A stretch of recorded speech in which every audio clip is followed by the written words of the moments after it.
ಯೇಸು ದೇವರೇ ಬೈಬಲ್ನ ನೇರ ಉತ್ತರ. ಪ್ರಿಯ ಸಹೋದರ ಸಹೋದರಿಯರೇ, ಯೇಸುವೇ ಸತ್ಯದೇವರು ಯೂಟ್ಯೂಬ್ ಚಾನಲ್ಗೆ ನಿಮಗೆಲ್ಲರಿಗೂ ಪ್ರೀತಿಯ ಸ್ವಾಗತ. ಬೈಬಲ್ ಹೇಳುವುದನ್ನೇ ನಂಬೋಣ ಎಂಬ ಉದ್ದೇಶದಿಂದ ಸತ್ಯವೇದದ ಬೆಳಕಿನಲ್ಲಿ ದೇವರ ವಾಕ್ಯವನ್ನು ಒಟ್ಟಾಗಿ ಅಧ್ಯಯನ ಮಾಡುತ್ತಿದ್ದೇವೆ. ಯೇಸು ಮತ್ತು ಯೆಹೋವ ಬೈಬಲ್ ಅಧ್ಯಯನ ಸರಣಿಯ ಭಾಗ 6ಕ್ಕೆ ನಿಮಗೆಲ್ಲರಿಗೂ ಹಾರ್ದಿಕ ಸ್ವಾಗತ. ಇಂದಿನ ವಿಷಯ ಯೇಸು ದೇವರೇ ಬೈಬಲ್ನ ನೇರ ಉತ್ತರ. ಪ್ರಿಯ ಸ್ನೇಹಿತರೆ, ಇಂದು ನಾವು ಕ್ರೈಸ್ತ ಲೋಕದಲ್ಲೇ ಅತ್ಯಂತ ಪ್ರಮುಖವಾದ ಒಂದು ಪ್ರಶ್ನೆಯ ಬಗ್ಗೆ, ಕೇವಲ ಬೈಬಲ್ ಏನು ಹೇಳುತ್ತದೆ ಎಂಬುದನ್ನು ನೋಡಲಿದ್ದೇವೆ.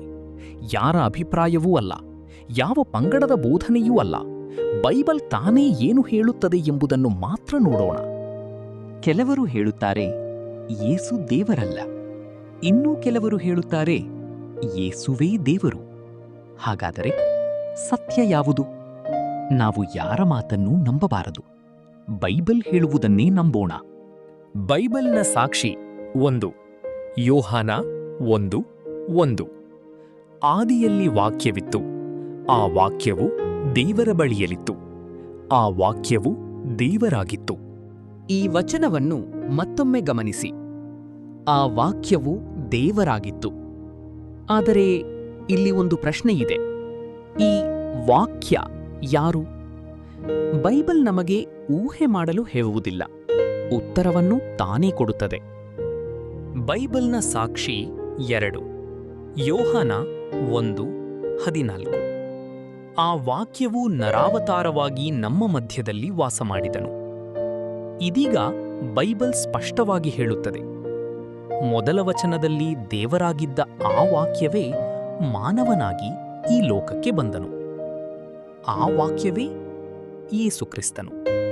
ಹೀಗಾದರೆ ಯೋಹಾನನ ಸಾಕ್ಷಿ ಏನು? ಇದು ನಮ್ಮ ಮಾತಲ್ಲ, ಯೋಹಾನನು ದಾಖಲಿಸಿದ ಬೈಬಲ್ನ ಸಾಕ್ಷಿ. ಇದೀಗ ಇನ್ನೊಬ್ಬ ಶಿಷ್ಯನ ಸಾಕ್ಷಿಯನ್ನು ನೋಡೋಣ. ಅವನ ಹೆಸರು ಥೋಮನು.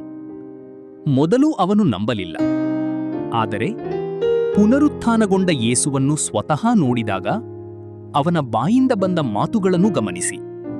ಬೈಬಲ್ನ ಸಾಕ್ಷಿ 3 ಯೋಹಾನ 20:28. ತೋಮನು ಆತನಿಗೆ, ನನ್ನ ಸ್ವಾಮಿ, ನನ್ನ ದೇವರು ಎಂದು ಹೇಳಿದನು. ಈ ಮಾತುಗಳನ್ನು ನಿಧಾನವಾಗಿ ಮತ್ತೊಮ್ಮೆ ಕೇಳಿ. ನನ್ನ ದೇವರು. ಇದು ಆಶ್ಚರ್ಯದ ಮಾತಲ್ಲ, ಇದು ನಂಬಿಕೆಯ ಪ್ರಕಟನೆ. ಈಗ ಒಂದು ಪ್ರಶ್ನೆ ಕೇಳೋಣ. ಯೇಸು ತೋಮನನ್ನು ತಿದ್ದಿದನಾ? ತೋಮನೇ, ನಾನು ದೇವರಲ್ಲ ಎಂದು ಹೇಳಿದನಾ? ಇಲ್ಲ. ಬೈಬಲ್ನಲ್ಲಿ ಅಂತಹ ಒಂದು ಮಾತು ಕೂಡ ಇಲ್ಲ. ಒಬ್ಬ ಯಹೂದ್ಯನಾದ ತೋಮನು ನನ್ನ ದೇವರು ಎಂದು ಹೇಳಿದಾಗ ಅದರ ಅರ್ಥವನ್ನು ಚೆನ್ನಾಗಿ ತಿಳಿದಿದ್ದನು. ಇದು ನಮ್ಮ ಅಭಿಪ್ರಾಯವಲ್ಲ, ಬೈಬಲ್ ದಾಖಲಿಸಿರುವ ಸಾಕ್ಷಿ.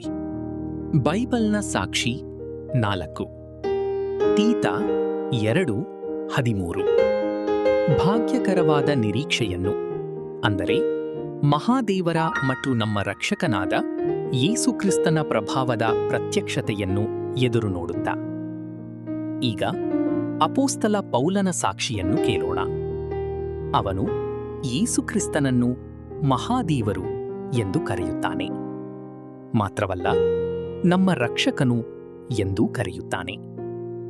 ಹಳೆಯ ಒಡಂಬಡಿಕೆಯಲ್ಲಿ ರಕ್ಷಕನು ಯೆಹೋವ ದೇವರು, ಹೊಸ ಒಡಂಬಡಿಕೆಯಲ್ಲಿ ರಕ್ಷಕನು ಯೇಸು ಕ್ರಿಸ್ತನು. ಇನ್ನೂ ಒಂದು ಬಲವಾದ ಸಾಕ್ಷಿ ಉಳಿದಿದೆ. ಬೈಬಲ್ನ ಸಾಕ್ಷಿ 5 ರೋಮಾಪುರದವರಿಗೆ 9:5. ಕ್ರಿಸ್ತನು ಶರೀರ ಸಂಬಂಧವಾಗಿ ಅವರ ವಂಶದಲ್ಲಿಯೇ ಹುಟ್ಟಿದವನು. ಆತನು ಎಲ್ಲಾದರ ಮೇಲೆ ಒಡೆಯನು, ನಿರಂತರ ಸ್ತುತಿ ಹೊಂದತಕ್ಕ ದೇವರೂ ಆಗಿದ್ದಾನೆ.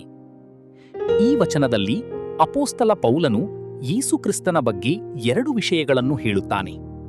ಮೊದಲನೆಯದು ಎಲ್ಲಾದರ ಮೇಲೆ ಒಡೆಯನು, ಎರಡನೆಯದು ದೇವರು. ಇದು ಕೇವಲ ಗೌರವದ ಪದವಿಯಲ್ಲ, ಇದು ಬೈಬಲ್ ದಾಖಲಿಸಿದ ಸಾಕ್ಷಿ. ಇನ್ನೂ ಒಂದು ಅಂತಿಮ ಸಾಕ್ಷಿ. ಬೈಬಲ್ನ ಸಾಕ್ಷಿ 6 ಇಬ್ರಿಯ 1 8. ಮಗನ ವಿಷಯದಲ್ಲಿಯಾದರೋ, ದೇವರೇ, ನಿನ್ನ ಸಿಂಹಾಸನವು ಯುಗಯುಗಾಂತರಗಳಲ್ಲಿಯೂ ಇರುವುದು. ಈ ವಚನವನ್ನು ಗಮನಿಸಿ. ಇಲ್ಲಿ ಮಾತನಾಡುತ್ತಿರುವವರು ಒಬ್ಬ ಅಪೋಸ್ತಲನಲ್ಲ, ಒಬ್ಬ ಶಿಷ್ಯನಲ್ಲ. ಇಲ್ಲಿ ತಂದೆಯಾದ ದೇವರು ಮಗನನ್ನು ಉದ್ದೇಶಿಸಿ ಹೇಳುತ್ತಾನೆ, ದೇವರೇ. ಇದು ಈ ವಿಡಿಯೋದಲ್ಲಿರುವ ಅತ್ಯಂತ ಬಲವಾದ ಸಾಕ್ಷಿಗಳಲ್ಲಿ ಒಂದಾಗಿದೆ. ಇಂದು ನಾವು ನೋಡಿದ್ದು ಒಂದೇ ಒಂದು ವಚನವಲ್ಲ, ಒಬ್ಬ ವ್ಯಕ್ತಿಯ ಅಭಿಪ್ರಾಯವೂ ಅಲ್ಲ. ಯೋಹಾನನು, ತೋಮನು, ಪೌಲನು, ಇಬ್ರಿಯ ಪತ್ರಿಕೆಯ ಲೇಖಕ ಎಲ್ಲರೂ ಒಂದೇ ಸತ್ಯವನ್ನು ಸೂಚಿಸುತ್ತಿದ್ದಾರೆ. ಯೇಸುಕ್ರಿಸ್ತನ ಬಗ್ಗೆ ಬೈಬಲ್ ತಾನೇ ಸಾಕ್ಷಿ ಕೊಡುತ್ತದೆ. ಪ್ರಿಯ ಸ್ನೇಹಿತರೆ, ಇಂದು ನಾವು ಯಾರ ಅಭಿಪ್ರಾಯವನ್ನೂ ನೋಡಲಿಲ್ಲ, ಯಾವ ಪಂಗಡದ ಬೋಧನೆಯನ್ನೂ ನೋಡಲಿಲ್ಲ. ನಾವು ನೋಡಿದ್ದು ಬೈಬಲ್ನ ಸಾಕ್ಷಿಗಳನ್ನು ಮಾತ್ರ. ಈ ವಚನಗಳನ್ನು ಮತ್ತೊಮ್ಮೆ ನೀವೇ ಓದಿ, ಪ್ರಾರ್ಥನೆಯೊಂದಿಗೆ ಆಲೋಚಿಸಿ. ಬೈಬಲ್ ಯೇಸುಕ್ರಿಸ್ತನ ಬಗ್ಗೆ ಏನು ಹೇಳುತ್ತದೆ ಎಂಬುದನ್ನು ನಿಮ್ಮ ಹೃದಯದಲ್ಲಿ ನಿರ್ಧರಿಸಿ. ನಮ್ಮ ಉದ್ದೇಶ ಯಾರೊಂದಿಗೂ ವಾದ ಮಾಡುವುದೂ ಅಲ್ಲ, ಸತ್ಯವೇದ ಏನು ಹೇಳುತ್ತದೆ ಎಂಬುದನ್ನು ಒಟ್ಟಾಗಿ ಅಧ್ಯಯನ ಮಾಡುವುದು. ಆದರೆ ಇನ್ನೊಂದು ಬಹಳ ದೊಡ್ಡ ಪ್ರಶ್ನೆ ಉಳಿದಿದೆ. ಯೇಸು ತಾನೇ ನಾನೇ ದೇವರು ಎಂದು ಹೇಳಿದ್ದಾನೆಯೇ? ಜನರು ಮಾತ್ರ ಆತನನ್ನು ದೇವರು ಎಂದು ಕರೆದರೆ, ಅಥವಾ ಯೇಸು ತನ್ನ ಬಾಯಿಂದಲೇ ಅದರ ಬಗ್ಗೆ ಮಾತನಾಡಿದ್ದಾನೆಯೇ? ಮುಂದಿನ ಭಾಗದಲ್ಲಿ ಯೇಸುವಿನ ಸ್ವಂತ ಮಾತುಗಳನ್ನು ಬೈಬಲ್ನಿಂದಲೇ ನೋಡೋಣ. ಈ ಅಧ್ಯಯನವು ನಿಮಗೆ ಆಶೀರ್ವಾದಕರವಾಗಿದ್ದರೆ ನಮ್ಮ ಯೇಸುವೇ ಸತ್ಯದೇವರು ಚಾನೆಲ್ ಅನ್ನು ಸಬ್ಸ್ಕ್ರೈಬ್ ಮಾಡಿ, ಬೆಲ್ ಐಕಾನ್ ಒತ್ತಿ. ಈ ವಿಡಿಯೋವನ್ನು ನಿಮ್ಮ ಕುಟುಂಬದವರಿಗೂ ಸ್ನೇಹಿತರಿಗೂ ಹಂಚಿಕೊಳ್ಳಿ. ನಿಮ್ಮ ಅಭಿಪ್ರಾಯ, ಅನಿಸಿಕೆಗಳನ್ನು ಕಮೆಂಟ್ ಮಾಡಿ ತಿಳಿಸಿ. ಮುಂದಿನ ಅಧ್ಯಯನದಲ್ಲಿ ಮತ್ತೆ ಭೇಟಿಯಾಗೋಣ. ಕರ್ತನಾದ ಯೇಸು ಕ್ರಿಸ್ತನ ಕೃಪೆಯು ನಿಮ್ಮೆಲ್ಲರೊಂದಿಗಿರಲಿ. ಆಮೆನ್.